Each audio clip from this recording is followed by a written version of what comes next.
the thing I wanted to talk to you obviously is about the Harvard poll, but maybe as just sort of a backgrounder on this, maybe you can tell me a bit about how you came to be involved in it. I How mean, does a student get to the position you're in? yeah, I mean, the poll back all the way in 2000 was actually started by students. Two students who were curious about why young people were so willing to engage with community service but weren't turning out. So they found John Della Volpe, at the time just a market researcher who hadn't, grown to acclaim that he has now. And, he's been a good mentor, throughout the years with students who've written the questions and analyzed the data. So it's always sort of been, I mean, naturally a process that attracts a lot of students because it's just a great way to share your perspective as a, 18, 19, 20-year-old writing these questions. You also learn a lot about how to properly conduct a poll from the students who have done so, before you. And it's sort of like a generational ladder of knowledge, which is Mhm. great, getting to learn from peers as opposed to, like a professor all the time in a class. In high school, I was on this like legislative youth advisory council, and I was leading it, and my big project, I was really curious about public opinion among Louisiana high school students. So I tried to very rudimentary way, without any funding, believe it or not, try to conduct a poll of high school students across the state. And the methodology was so shabby. We used like a 1 to 10 scale at one point instead of like a 0 to 10 scale. I mean, so many things were just wrong with the poll. But it was an interesting exercise. And I mean, the way I went about doing this with a good, amazing team of other students is we had this council that was selected by the state. And they claimed that it was representative of like the state's, diverse high school population. It was all over. We had good counties and so forth. So we had people, contact their like civics teacher or a random teacher that everyone had to take, and say, you should allot X minutes in one of your classes for folks to take this poll. And we got around 800 respondents for that very rudimentary high school poll. And I was like, oh, this is really exciting, just getting to look through. I mean, we collected data using a Google form, and I just like crunched it into R, and we had a good time looking at, men versus women, and very like, good thought exercise. And hopefully, my goal with that, my mission was, for that to continue, and that poll has, been sort of a pet project. I think they're trying right now to secure like a funding, agreement, formally. But when I came to, Harvard, I heard about this youth poll that students were working on, and I thought, wow, like this is, something I've never heard of. I tried to do this at, in high school with like no resources. It would be great, to sort of have a place where people recognize the importance of spending the time and the money on researching young voters. So that's sort of how I got involved with the poll. And then I was a research team leader. So I got to, lead a group of 8 students to work very, intensely on a research section. We looked at attitudes towards healthcare and women's reproductive rights for a whole semester. And then I also led the communications for a year. So I produced like a recap video, tried to, translate the poll to a broad audience, because it really, captures everyone from, the nonprofit world up to, leaders in government. So you really have, a bunch of different eyes looking at the data, and you have to make sure that it makes sense for everyone. I had a slightly different next question I wanted to ask you, but the one I want to start with instead is about the process of crafting questions. And, I think a lot of times the assumption is either everybody kind of uses the same types of questions, or we use the ones that are kind of tried and true and have been used for years. But talk a bit about how the team comes together to develop questions and figure out the right way to ask them of the audience that you're trying to reach, which is not necessarily the same folks as, baby boomers or whatever, right? Yeah, absolutely. We're sort of going through this process right now. Every semester we introduce a new cohort of students, into the poll, and we train them on all, the best practices, so to speak, with writing a question. So we teach them about what it means for a question to be double barreled, or, what does it mean to ask something in a support oppose format versus agree disagree. And, what are some of like the quirks of different question formats. So, to some extent, we ask some questions, that are in a tried and true format. We track, some questions over many, many years, but, a substantive portion of our poll every year, every semester are new, original, fresh questions that come from, what young people are reading, on their hometown paper, or what young people have actually experienced. And I think, we have just a great group that comes from, all over the country. They're studying a bunch of different, subjects in school. We have pre-meds. We have people who are, your traditional politicos. We have people who, come from, international backgrounds as well. So I think the synthesis of having 20 young people sit in a room together and contemplate, we have a budget for, 40 or 50 new questions to ask. What are we going to do? So, I mean, the first way we sort of, decide that is, we break things up into 4 research themes, so to speak. And each, there's a group of students that focuses on each theme. So, in the spring, we had one, research team that looked at immigration, because we knew that, a lot of young people were interested in immigration as a topic. And we had heard a lot about, takes on immigration, whether it's like on a podcast or like from an influencer, and people were just genuinely curious, like, are young people buying into X or Y piece of rhetoric? So the first place, I mean, we started with that was to see if we had any data on immigration in the past. And we did. We had one tracking question.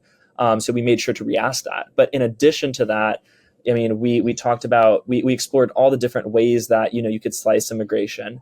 We asked about the border. In particular, we were really curious to see if, young people who are really tapped into social media perceive, the situation at the border the same way, depending on whether they're in a border state or not.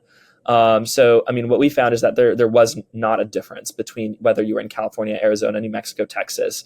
So it sort of, hints at, for young people, it's also a national issue. And, for example, we also, had a research team on foreign policy. We asked about the Israel-Hamas war. We asked about Ukraine. We asked about NATO favorability. And these are just, people coming to the table, realizing, we have a great, partnership with Ipsos and their knowledge panel. I'm genuinely curious about what the broader, broader generation thinks about XYZ issue. Because, as young people, I mean, my primary, academic reason for wanting to engage with this is we all have our own echo chambers.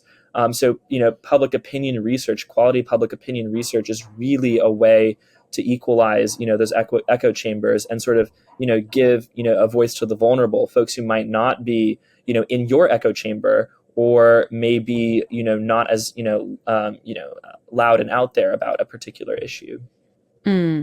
It's a really interesting approach to sort of break them down that way. And I think one of the things that's, so I don't know if I said this to you in the invitation. My background's in market research. My expertise is in qualitative research, and my frustration with some of these any kind of battery type question where it's just like a list of things is I'm immediately interested in when a respondent sees that, what do they think that means? When you see the list, immigration, abortion, the economy, I'm frequently like, what is wrapped inside that container for you? And so, every time I see a poll, I want to go out into the field and do focus groups and interview people. But I think it's interesting to think about ways of breaking down those issues a bit more. I also think one of the things I appreciate about some of the questions you have in the most recent youth poll about the election is, the opportunity to say, I don't know enough, or I don't know anything about it at all. Never heard of it. and that kind of permission structure just to say, I don't know what you're talking about is actually really useful. Particularly when you think about things like NATO support, where many people just don't know what NATO is or does. It's not nearly as salient as it kind of was in the 80s into the early 90s in terms of just like being in the headlines. And the same with, I was actually very surprised by how few people have heard about Project 2025 or know much about it, since it's very much in the headlines, though maybe kind of only in the headlines. But but I think that's a helpful background for understanding a bit about the method. And I did want to kind of geek out with you about that for a minute. I think it's also interesting how many folks are using Knowledge Panel these days with Ipsos. You're not alone in that sample provider choice. It looks like you also tend to have pretty robust sample sizes of about 2,000 respondents. It's notoriously tricky getting 18 to 29-year-olds to respond to research solicitations. Do you find it's relatively easy using Ipsos as a partner to find folks to take the survey? I mean, the Harvard Youth Poll has been partnering with Ipsos long before I was probably tapped into politics. I think it was around 2012, 2013 when we made the switch. I always, every time I get like a ghost call or like a random call from like an unknown number, or like an email about a survey, I think, oh my goodness, how is anyone reaching, young people through anything but like recruited panels? Like it must be so impossible to reach young people. So, that partnership has really been invaluable. But also it's always, helpful to track and do, sort of reality checks every step of the way. Just because a method or a process is trusted doesn't mean you should always be reevaluating it at every step. So, the first thing that we do when we get, our data back from the knowledge panel is look at, the percentage of respondents who are men and women, look at, the party ID breakdown. Does it track with, reasonable expectations? Maybe we put like a light gender weight on things, but by and large, if there's something that we're really, skeptical about, we might even redo an entire survey. I mean, we had a survey back, a few years ago where we asked about support for different sort of forms of economic systems, I should say. And I mean, these are words that are really lofty and have, many different definitions, but we were interested in just like, identifying with, the label. And we asked people about socialism, capitalism, and communism. And, the students at the time were so shocked about the results that we redid it a second time just to make sure that, the panel wasn't just like, awry and funky, but, we had that confirmed through another poll. And I mean, Farrah, a lot about this. Qualitative research is also such an important supplement to, conducting a poll like this, to ground some of these results and actual emotion and actual rationales is so incredibly helpful. I mean, the week of the Michigan primary, we were lucky enough to put together a focus group with a market research company, through a market research company, actually, sampling young voters under the age of 29 from 3 different counties in Metro Detroit. And the conversation, 2-hour conversation there, really confirmed a lot of what we were hearing, particularly with regard to the uncommitted vote, particularly with regard to economic issues. So to have that as sort of a sanity check was a tremendous resource. Yeah, I can't I can't stress enough to clients I work with how important it is for us to do at least a little bit of qual so that we can actually hear from people how they're talking about and processing these issues. And, I'll just share with you, it's our standard practice to do some qual first before we write a survey, unless it's something we've been doing for a really long time, unless we have a lot of, not even just been doing it for a long time, but we've been doing it continuously. There are a couple of categories we work in a lot. And so, we can skip qual a couple times. And even then, I'm lucky that client doesn't like to skip qual. So we still talk to people to make sure our mental model matches theirs. And that's a really useful component of it. I'm glad you got to have that experience as well. I'm sure it was extremely valuable. I'm curious about the new poll that has come out that you have released, the fall poll that people are very excited about as we barrel down the last 3 weeks or so of this election. I had looked at the spring poll as well. I'm curious if there's anything that surprised you or that had changed the most that stood out to you from between those two surveys. Absolutely. And, I'm really excited too. We have a second fall poll coming in like literally 2 weeks. So wow. I'm really excited to see whether some of the changes we saw from spring to the first fall poll will hold true in the second. But one of those things that just, was so surprising to me was the shift in enthusiasm among young Democrats. I mean, in the spring, you could really feel it in some of the qualitative research and in the poll. young Democrats really just weren't excited about voting for that ticket in the presidential election. I mean, of the voters who indicated that they'd be supporting Biden, I think it was like 45% were enthusiastic about doing so, 70% for Trump. Harris's entry into the race now, that figure for Harris voters is at 80%. So, even above that of young Trump voters as well. And to have that in such like a short amount of time, I mean, usually enthusiasm just builds up very gradually as you get closer to the election and more people are tuning in. But that sort of shock to the political system, I think, is something that registered not only in the question you asked about enthusiasm, but voter turnout and voter intention. Young Democrats now, relative to the spring, say that they're more likely to turn out compared to the spring. I think Republicans are a little less so. So having that benchmark, in addition to a question about enthusiasm, and then also asking about things like my vote makes a tangible difference, or it matters to me who the president is. All of those things put together, it's not any particular question that surprised me the most, but rather this combination of questions and this realignment with enthusiasm that surprised me. Yeah. Well, one of the other things that stood out to me was the shift, not just in enthusiasm in general, but specifically the perceptions of Kamala Harris, that in the spring poll, the favorable, unfavorable kind of number. I think this has been part of a kind of ongoing narrative about Harris's candidacy is, we might have asked questions about Harris in a variety of polls prior to her officially entering the race. And since then, the kind of media story is, do voters feel like they know enough about her to vote for her, right? And a lot of that, I think, is driven by those early polls where people like 25% would say, I don't know anything about her. I'm vaguely aware there's a vice president, that kind of thing. And seeing that shift, which was pretty significant, she had like really shifted 12 points her approval went up between spring and fall. And so like seeing that kind of, the more they know, the more they like her. The makeup of number comes from the don't knows. It's also interesting to see Democrats in Congress becoming more popular, whereas Republicans, Biden, Trump, kind of seem flat in where they're sitting. Do you have any sense from some of the qualitative what's driving that sense of positivity or favorability among young people?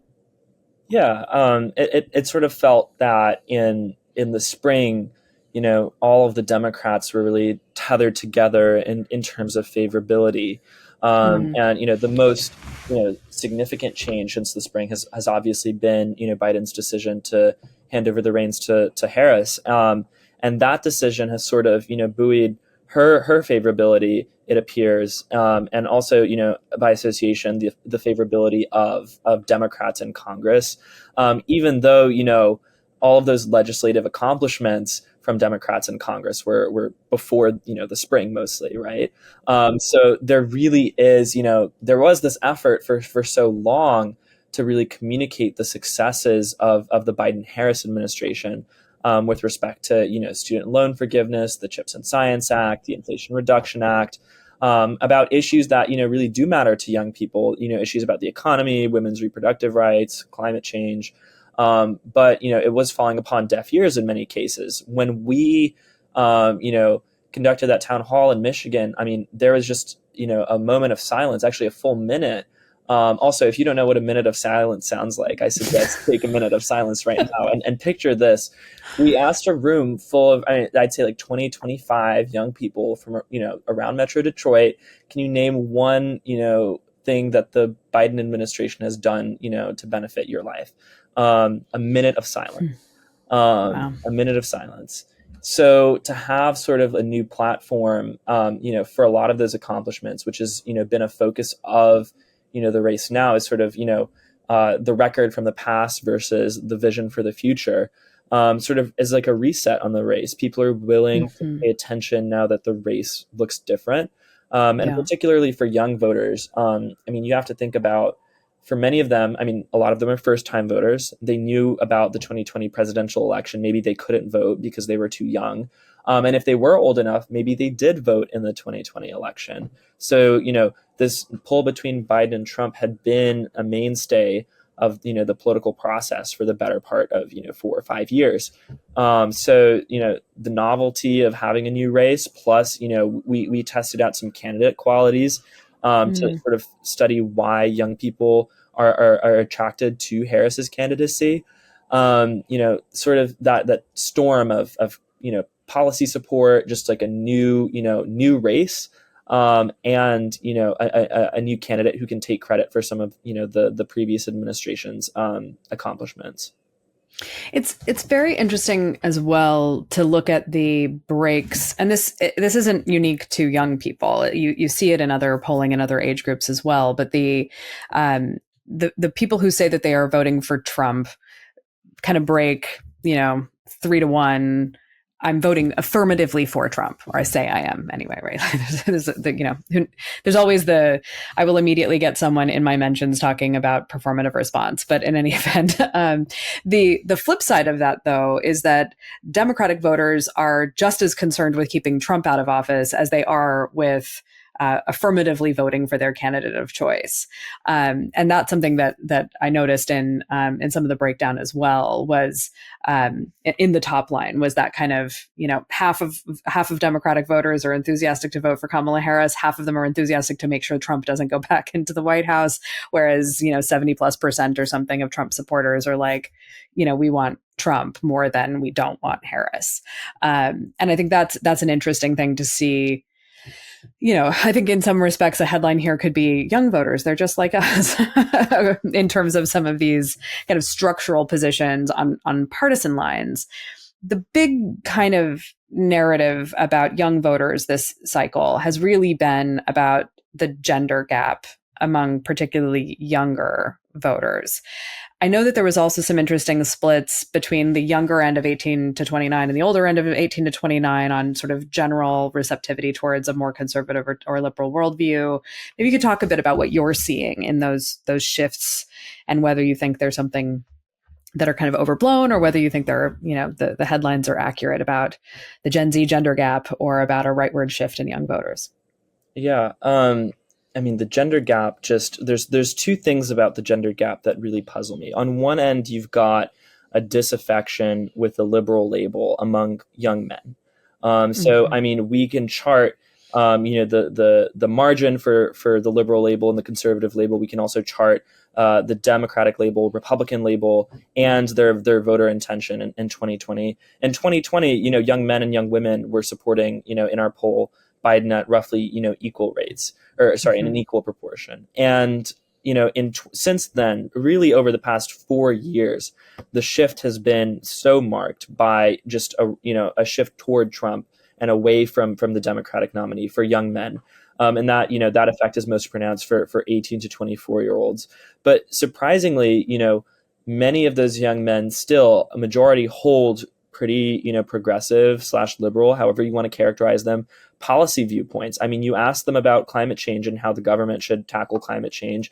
They will, by and large, respond with an answer that, more aligns with what Kamala Harris is proposing over Donald Trump. If you ask them about basic health insurance, should the government be providing that for those who can't afford it? Young men, again, more likely to say they support than oppose. And, the generation as a whole has just gotten more has favored government intervention more and more over the past 10 years. Now today, in our survey from the spring, young Republicans are more likely to support some form of basic health insurance provided by the government than not. That was simply not the case 10 years ago. So there has been a shift toward, more liberal policy viewpoints, but there is really something about the qualities that people are looking for in a leader that I think is what's driving many young men toward Trump. So we had a really interesting battery of qualities that we tested. And I want to preface this by saying what you respond on a survey about qualities may differ from what implicitly is actually happening. No one's going to say, yes, my most important quality is, a sense of humor in my president. Of course, that's important, but it shows you what people are looking for explicitly. So that really helps with sort of, crafting candidate messaging. And we have some new results on the relative importance of those qualities coming out in 2 weeks. But what we found is that, Harris was winning over, on issues like honesty and empathy among young women. And for young Mhm. men, they cared a little bit more about strength and patriotism. So there really should be more research done on what do young men value in a leader, um, more so than these policy prescriptions that maybe in the past 4 years they've not changed, and maybe young women have gotten more progressive, which has happened with some policies, but the candidate qualities I think here are what's driving the gender gap. But definitely we need some more research on that before you can pin that point blank. But the important thing to remember is that young men, overall, still generally supportive of Harris. I mean, the margin from the spring poll and the fall poll, and our second fall poll coming up indicate that by no means is this like a cohort that Trump is winning, as some crosstabs and other polls have suggested. Yeah. Yeah, I talked to John Sides at Vanderbilt last week, I guess, and his episode comes out next week. But he had done a kind of look across multiple polls to see about that, because I think it was the Times Siena poll that showed Trump winning among young men. And I think that's right. I may be mixing up which survey it was, but there's sort of like this one outlier poll that got a lot of attention. I'll put it that way. Some anxiety, perhaps as well, but definitely some attention. I I think mean, there's a lot. it definitely Go should ahead. be, some point of concern for, Democrats, because you have every day, tens of thousands of young people turning 18. Mhm. Half of them are young men, and by and large, their values align with the Democratic Party. But for whatever reason, the party is not capturing, those constituents. So there is definitely, a gap there, Yeah. particularly among those first time voters. So I didn't actually anticipate going in this direction with you, but now I want to, which is this is I have heard some people like I know that like Tim Miller at the Bulwark goes to a lot of like Turning Point USA events and those kinds of things, and I am very curious about just kind of shifting Overton windows, right? Like it makes sense for me to think about a group of people who grew up post the Affordable Care Act to think, yes, of course, the government should play some sort of role in healthcare. It makes sense to me even that they should be generally pro-choice, because up until last year, 2 years ago, that was just the water that they were swimming in, was that most places, Roe v. Wade had been the law of the land for their whole lives.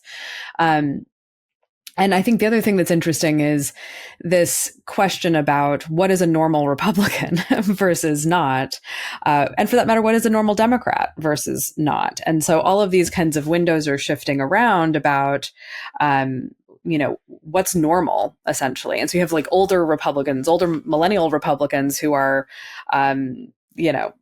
shocked about Donald Trump. And then younger people that are just like, that MAGA Republicanism is the only Republicanism I really have ever known because, I was 12 or whatever when he was elected the first time.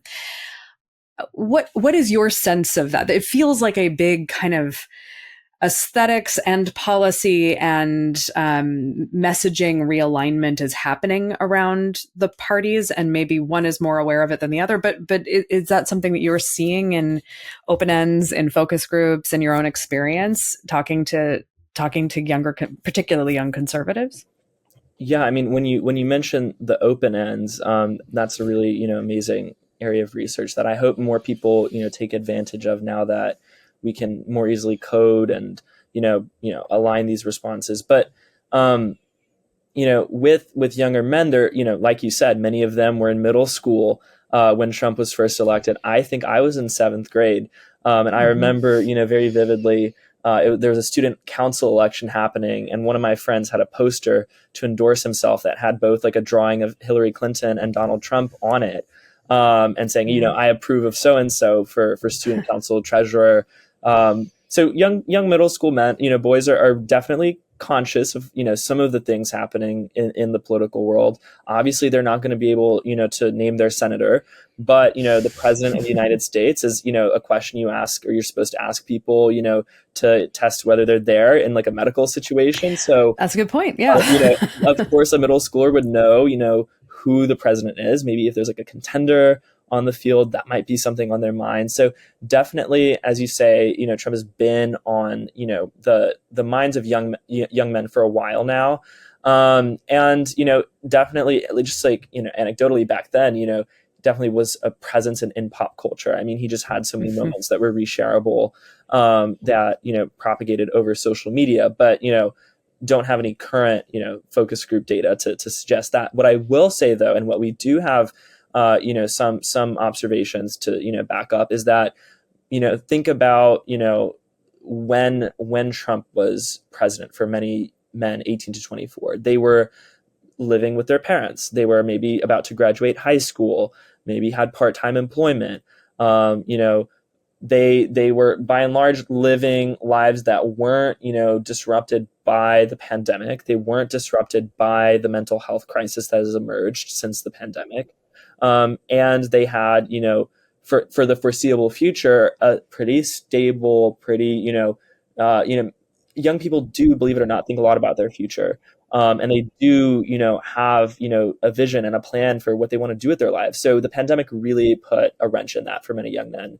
And, the idea that many young men were being left behind is something that I believe, Trump had sort of, grasped onto, with, all of the tumult of the pandemic. And we heard a lot, from those folks, just to call back again, that the week of that Michigan primary, and then also just with other focus groups, just this idea that, in a time of crisis, who was looking out for them, and who was going to make sure that they had, a livelihood and a way to provide for their families. A lot of young men who were worried about, starting a family, and what it would mean for them to, provide for that family. So that conversation is something that also sparked our section on gender norms.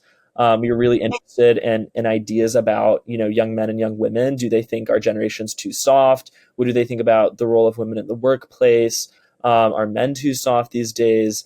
And that was a really interesting research section. And what we found is that, of all the, basic sort of demographic predictors, party ID was most predictive of your attitude on different gender norms. So do you think, women should prioritize having a family instead of, joining the workplace or the workforce, excuse me, or do you think men are too soft these days? So among young Democrats, the men and women within the party have more in common with each other on these values than their fellow men or their fellow women across the aisle. So it suggests that, there is, a concern about the role of men in society that's driving, a lot of this conversation.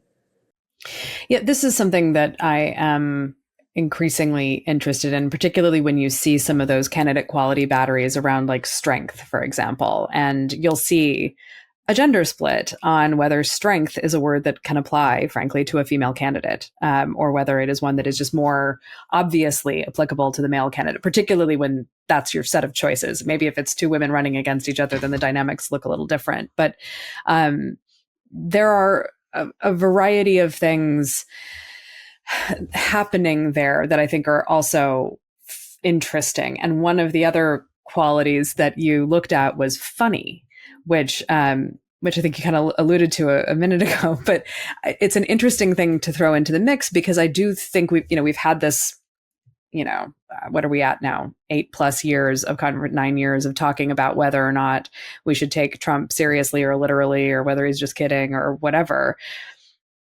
But there are definitely moments where, intentionally or otherwise, he does funny things. He says things in a funny way.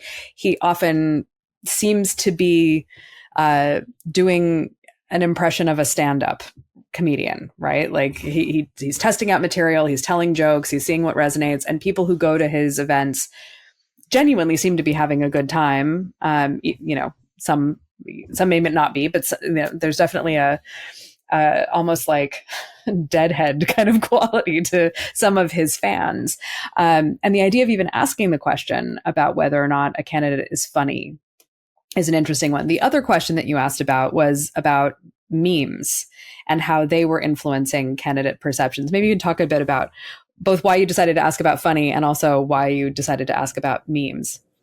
Yeah, I mean, as a young person, it pretty much was impossible to escape, the coconut tree memes when that was on the horizon back, I Yeah. think in August. So it really was like a young person's question to ask. Like it's something that we had all seen on our feeds and our social media. But my number one concern was, am I just seeing this, or is this just like my, my algorithm knows that I, run a youth poll and wants to show me, content about the election. So having, sort of some grounding as to how many people had actually, seen, memes about Harris and Trump. Now, memes are a very specific form of content. Maybe they had seen other, sort of content about Harris and Trump, but particularly using the word meme, which is now, I guess, more mainstream to ask about in a poll, Mm-hmm. it was very interesting to see that roughly half of the generation had seen, content in that style, very ironic or very, like generationally coded language, like, if type of situations where it's like a format that has been used before, but now you're plugging Harris and Trump into it. So now it's cool. So part of that too is we were just curious to see, memes are making politics relevant for some people, and I hate to use the word, but cool for some people. So that was really it's, I guess it's like a funny question to ask, but there's also some value to seeing whether integration into pop culture is happening. Just like another sort of tracker on that youth enthusiasm. And when you ask people whether these memes have a positive or a negative impact, of course you're going to have people who are like, oh, of course a meme would not influence my way of thinking about a candidate. Of course you're going to have people who subconsciously have gained impressions or learned something new about a candidate. But the positive negative split across Trump and Harris was pretty interesting. Of those who wanted to admit that a meme had an impact on their opinion, people were more likely to say that the memes improved their opinion of Harris than they did for Trump. So I Yeah. think there has been. It was also just really great to see some stats on, or some some research on reach and impact for Mm-hmm. something that's captured a lot of funding, a lot of resources. I mean, lots and lots of full-time content creators are working on these campaigns. Another angle to this too is that memes aren't the only thing that young campaigns are using to reach young people. You've got podcast interviews, you've got Mm-hmm. high profile partnerships with different influencers. So that's just one part of the equation. And our conclusion from that is, yes, they are playing a substantial role in this election, whereas they might not Yeah. have been, 8, 12 years ago. So that I think is, such like was a great piece of data to discuss and pick apart. And I'm glad we got to talk about that. Yeah, it's a really interesting evolution of media here, because I think obviously for years, and it continues, the kind of hand wringing about young people don't get their news from news sources, whatever you think that means. And the pedant in me responds by saying, look, there are news sources on YouTube, there are news sources on TikTok. Like, if you can in fact be getting news on those platforms, they're just platforms. And it was also interesting looking at the kind of news and information sources and how those got ranked. I mean, obviously, people tend to kind of overstate their use of certain kinds of media. That's historically been true, at least. But I thought it was interesting that local news, like, was right there next to don't know or none or something like that. That like it was ranked around TikTok and YouTube, and that there is still local news consumption happening. But that the bigger point I was trying to drive towards is, I think historically, one of the ways you would decide when to go into field with a survey might be connected to a news cycle. It might be connected to a major event or something else that would get a lot of coverage, the kind of, I think I was listening to Pod Save America or something while walking around earlier, and they were talking about, the old days of like, at the end of the day, you'd turn on the evening news and find out who won the day, right? And now it's like, either candidate goes on a podcast, and unless you are a subscriber to that podcast, you may not actually start to receive those clips and that experience for days. It might be weeks before you finally see that event or something like that, depending on who the algorithm thinks you are and, and what else you've been consuming. And it makes me wonder about how that will influence poll timing. Like literally, when do we go into fields now when a media event may have a really long tail to it? I mean, absolutely. My dad used to always, growing up, tell me, you kids have it so good these days. When I was growing up, we only had, 3 TV channels, and, that was the only way you could get news. Now, there are a million and one options. I think, just to preface this, to say that every young person is on TikTok, obviously an overgeneralization, but the news, landscape is more diverse now. If you look at the data compared to 2020, much fewer, young people are using Facebook, much, fewer people are using, CNN and Fox to get their news, albeit they still get a substantive share of the youth, vote, the youth electorate, so to speak, in there, on, tuning in.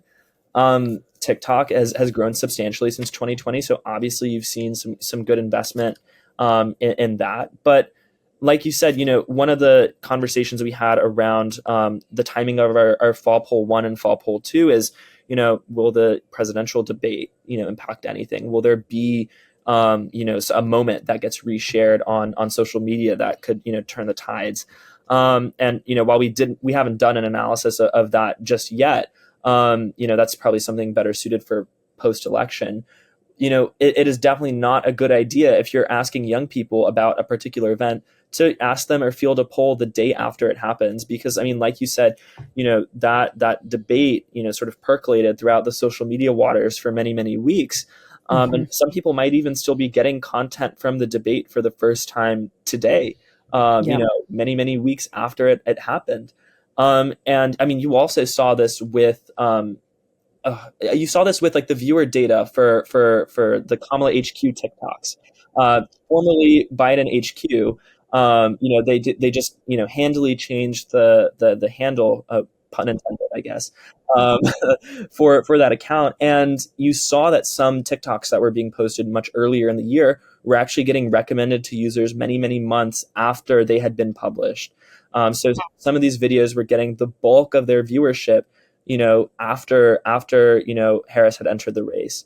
I think there was one edit of Biden that had many millions of views about America owning the finish line. That video captured a lot of attention even after Harris entered the race, because that sort of tuning into the Democratic Party became fresh again in like the algorithm.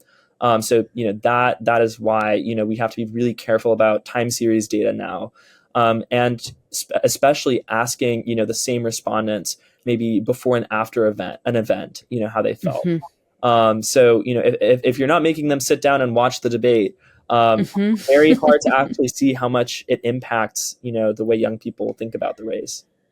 It's actually just a really interesting case study on the way media works now in general, because even in market research, we would, most marketing campaigns, if you're a very wealthy brand who has clear seasonal reasons to be changing up your campaign, you might do 2, 3, 4 campaign refreshes in a single year. You'll tie them to usually kind of holiday tent poles or the Super Bowl or something. And then they run for like 6 weeks and they're like in and out. And what, we in market research would do would be tracking studies or pre-posts where we put a poll in the field before the campaign goes live and do one, a week or so after the campaign ends to get a feel for things. But the way things live forever and then get kind of recycled through the algorithm of you post it, as long as if you don't take it down, the video could pop up again. And so like, unless you're constantly pruning your marketing, you never know when people are going to see that particular campaign created meme or that moment or that clip. I think the other thing that's been interesting in the last couple of weeks as the Harris campaign has really kicked off their media tour is finding out that top rated according to Spotify rankings podcasts may be something you've never heard of. that like we are not all living in the same media environment, and so how do you even begin to assess what should be in the battery of media touch points? When do we put polls into field? What things should we even be looking, what effects should we be looking for based on what happened? And that is another part of it, which seems like there's so much, this has been increasing since 2008, really, but the kind of level of control that ordinary people have over taking a moment, remixing it, making it their own, putting it back out there is another thing that campaigns don't have control over. Yeah. It's always so interesting to me, and I would really love to learn more about how they do this. But viewership estimates for the debate or viewership estimates for the DNC, would love to know like the calculus behind that, especially given so much of those events were shared over social media, and that viewership is probably still ticking up, as we speak. But it really is. I mean, thinking about who's tuning into the full length, TV edition of an event, a long form event, who's listening to the full podcast versus who's, getting a clip of it on their social media.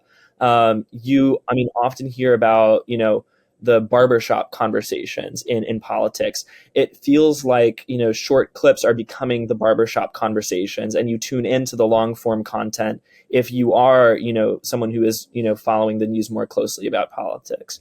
So definitely that short form informal content feels like it's reaching more and is reaching more people who traditionally have not seen that kind of content. Right. It feels like a place where some of the skepticism we might have had previously, where if you ask people, did you watch the debate? That was kind of a yes or no question in the olden days. And some people might overstate their commitment to, being informed voters. And so say that they'd watched it when they really hadn't, or it was on, while they were doing the dishes and they weren't paying attention, that kind of thing. Now I think I have started to see some questions that are like, yes, I sat down and watched the whole thing. I saw parts of it. I've seen clips of it. Like that kind of, I've seen parts of it shared on social media, like adding to those kind of potential answers, the behavior that people genuinely are probably engaging in. I have no personal intention of like applying a normative frame to that of what's a good way to consume this information. It's just how you're doing it. But it seems like that would also be something that influences the way we ask questions about how people experience these moments, if they have. No, I mean, you bring up such a good point with like, how do people report where they get their information from? I mean, I've definitely caught a friend or two saying, I saw an article that said this, and the same TikTok had popped up on both of our For You pages. So I knew that the take was from, a certain creator. But it's definitely so interesting to see how people, view different resources. Like, are people proud to get the news where they get it from, or how do people feel about watching it in full length versus watching clips of it? Is that, something that's, equal in terms of like political relevance? Like, do they feel just as informed as they would have watching the full hour as just getting the highlights? I can think of, many, many long form, pieces of content. You can think of like, there is value definitely in watching, like a full coverage, just as there is value in reading a full book and not going on Spark Notes, right? But for some people, the Spark Notes might just be good enough. Right. I would be really interested, as a field of research, figuring out what the perception is around like short form content. Like, do people feel like there's a stigma around it that, that's not really being engaged? So definitely, like you said, would love to see some more, more research done on that. So as we start to wrap up, my question, I have a couple questions for you. One is, what are you excited about as you start to round out this next flight of research that'll be out in a couple weeks? Oh, communicating the poll data is always so fun, because many different, stakeholders are paying attention to the youth vote. I mean, you've got like the Get Out the Vote organizations, you've got campaigns, you've got just people who are generally interested in if the kids are all right these days. So right, today, right before this, we had filmed, portions of our recap video. We do a recap video with every poll, exception, being the last one because the turnaround was so tight. But we are putting out a video for our second fall poll. So that, something I'm really looking forward to, animating and producing, just because it's generally great to, put that together in real speak, in words that make sense. If I walked up to my friend, after, this interview and said, I saw this crosstab that was so phenomenal. And, if you look at this data here and, condition on likely voters, but, the screen is, this, made this way, that doesn't make sense to people. It really doesn't. And, one of the things I'm really looking forward to is sharing, this is really an opportunity to get people interested in polling and you sort of build, confidence and trust in what this kind of research is all about. I mean, what we do isn't really, modeling or prediction. I mean, we are more interested in, big picture shifts. What do young people feel like this election is about? Who are they supporting as a consequence of those values? So, to have, people who otherwise wouldn't engage with polling, like tuning into it now because it's election time and, it's relevant, is very exciting to me, and getting more people excited about, this kind of research. What do you think has changed or needs to change about how young people are polled going forward? It could be sort of methodologically, sample frame, questions you ask. What would you hope changes next spring, next fall, Yeah, I next mean, election just cycle? my number one tip is just get more young people involved with writing your questions. I mean, Mm-hmm. you're really going to miss out on a lot of those major issues if you don't have, the people who are in your sample actually, sitting down, brainstorming those questions, talking things through, organizing, those discussion groups. Like our housing, questions back, a year ago were, great in the sense that we had folks, draw from their experiences, finding housing as students in Cambridge, Massachusetts, or wherever they were working in the summer. And, if you're a young person these days, that's pretty much your number one, financial concern, is where are you going to live after, your lease expires or you need to move out of your parents' home. So having a full in-depth section about that written by young people was really an advantage. So to have, more of that perspective involved with this kind of research, I think will definitely help.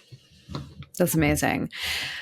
So it's however many days, 25 days, whatever it is we're at now, to the election. What are specific things you're going to look for in the results or be curious about as we start to see the votes being tallied? Yeah, I mean, I'm really going to be interested in, college towns. I think that's the first place I'm going to, draw my eye toward as those county level results start trickling in, just to see. I mean, in the spring, college students were really among, one of the groups that had, their voter intention had decreased the most since 2020, and Mm-hmm. it rebounded in our most recent poll. So I want to see if that rebounding materializes. So Mm-hmm. definitely we'll be paying attention to, those college counties in North Carolina and Georgia where a lot of organizing has been directed. I'm also just going to be interested in as well, the exit polling on gender. And if there is exit polling that can, substantively break down the gender gap across age, would really love to see how that gap differs, if you look at 18 to 29-year-olds versus 65 plus, because the young voters of today are going to age into the electorate over time. And, will that gender gap become a staple of our political system as a whole? I mean, it always has been somewhat of an important, distinction, but will it, be one of the top factors that campaigns are considering when they're crafting their strategy and their messaging? So I'm really excited to see, those breakdowns by gender. And then, I mean, more broadly, just to see, what the youth turnout data looks like. I mean, Mm-hmm. we had record youth turnout in 2020. The 2018 midterms were shocking for many people, just because midterms, young people, they really don't go together. 2022 wasn't far behind. So Hmm.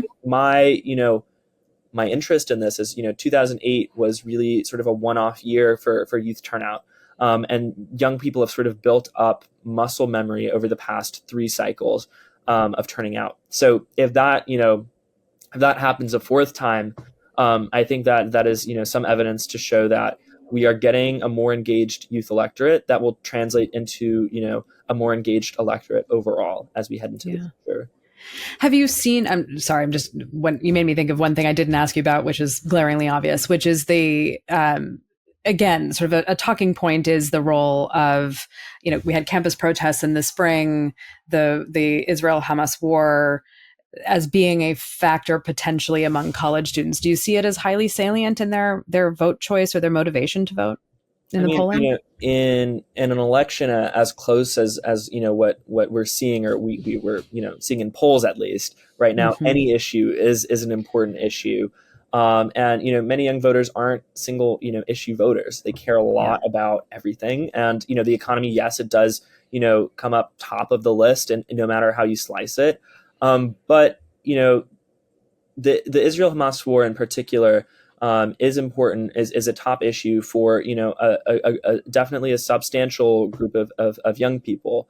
Whether that's an election breaking issue is a different question that we really can't Yeah. answer. What we did find is that when you talk about foreign policy, I mean, you touched on this earlier with a sort of NATO figure. A lot of Mm-hmm. people just generally aren't tapped into the conflict. So no matter how we sliced the questions in the spring, we saw that 40% consistently did not have an opinion or didn't know Right. about things like a ceasefire or whether we should support one party in the conflict more or less. So we saw, a lot of young people who weren't engaged at all with the issue, and then folks who are engaged with the issue but also have substantial concerns about women's reproductive rights or the economy. So definitely with college students, it is a confluence of issues that will drive them or keep them from the polls in November.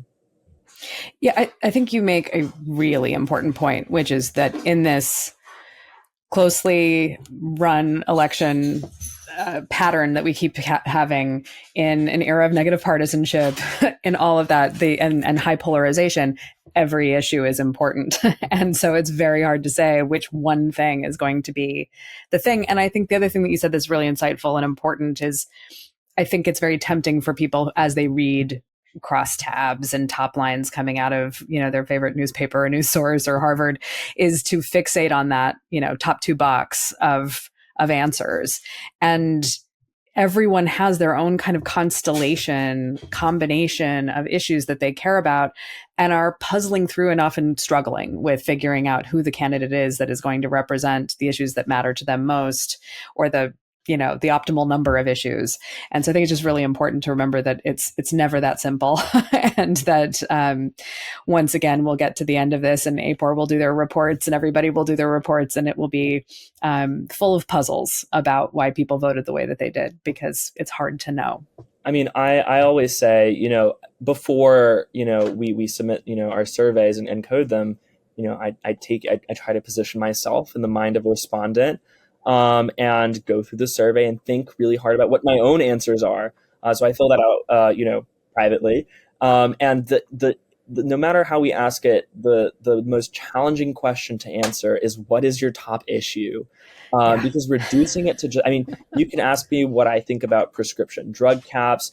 Maybe, there are issues that or questions that I'm like immediately don't know. Like I know that I don't know.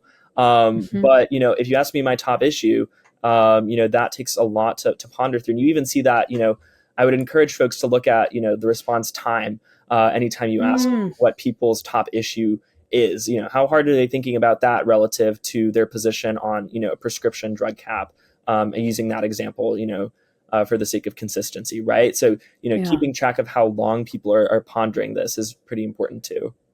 That's such an interesting point. We just closed a digital diary study, and there were participants who were just it was easy for them to figure out how to answer the questions. And I mean, these were long qualitative, multi-step kind of activities that they were doing. And some people were in and out in 20 minutes.